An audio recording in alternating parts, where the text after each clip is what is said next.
ಮುಖ್ಯಮಂತ್ರಿ ರಾಜೀನಾಮೆ ಅಂಗೀಕರಿಸಿದ ಗವರ್ನರ್. ಅಧಿಕೃತವಾಗಿ ಸಿದ್ದರಾಮಯ್ಯ ರಾಜ್ಯಭಾರ ಅಂತ್ಯ. ನೂತನ ಸಿಎಂ ಆಯ್ಕೆಯವರೆಗೆ ಹಂಗಾಮಿ ಸಿಎಂ. ರಾಜೀನಾಮೆ ಬಳಿಕ ದೆಹಲಿಗೆ ಸಿದ್ದು. ಇಂದು ಸೋನಿಯಾ, ರಾಹುಲ್, ಖರ್ಗೆ ಭೇಟಿ. ಹೈಕಮಾಂಡ್ಗೆ ಕೃತಜ್ಞತೆ ಸಲ್ಲಿಕೆ.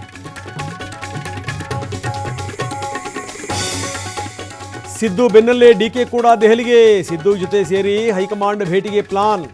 ನೂತನ ಸರ್ಕಾರ ರಚನೆ ಕುರಿತು ಚರ್ಚೆ. ಸಿಎಲ್ಪಿ ಸಭೆಯಲ್ಲಿ ಮುಂದಿನ ಸಿಎಂ ನಿರ್ಧಾರ. ಗುಟ್ಟು ಬಿಟ್ಟುಕೊಡದ ಸಿದ್ದರಾಮಯ್ಯ. ಅಧಿಕಾರ ಹಂಚಿಕೆ ಬಳಿಕವೂ ನಿಗೂಢ ನಡೆ. ಮುಂದುವರಿದ ಡಿಕೆ ಮೌನವ್ರತ.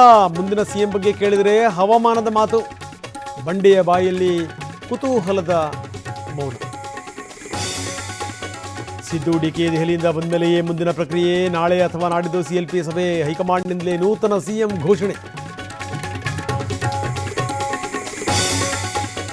ಸತೀಶ್ ಜಾರಕಿಹೊಳಿಗೆ ಕೆಪಿಸಿಸಿ ಆಫರ್. ಸಾಹುಕಾರ್ಗೆ ಕರೆ ಮಾಡಿ ತಿಳಿಸಿದ ವೇಣುಗೋಪಾಲ್. ಸಚಿವ ಸ್ಥಾನದ ಜೊತೆಗೆ ಅಧ್ಯಕ್ಷಗಿರಿಗೆ ಡಿಮ್ಯಾಂಡ್. ಹಾಲಿ ಸಚಿವರಿಗೆ ಪಟ್ಟ ಕಳ್ಕೊಳ್ಳೋ ಚಿಂತೆ. ಶಾಸಕರಿಗೆ ಮಂತ್ರಿಗಿರಿ ಆಸೆ. ದೆಹಲಿಯಲ್ಲಿ ಜೋರಾಗ್ತಿದೆ ಎರಡೂ ಕಡೆಯಲ್ಲಾಗಿ. ಆಂಧ್ಲೆ ಕ್ಷೇತ್ರದಲ್ಲಿ 2 ತಿಂಗಳಿಂದ ಸಂಕಲ್ಪ. ಜಗದೀಶ್ವರಿಗೆ ಡಿಕೆ ಪರ ನಿತ್ಯ ಪೂಜೆ. ಬಂಡೆಗೆ ಫಲಿಸ್ತಾ ದೇವಿ ಆಶೀರ್ವಾದ.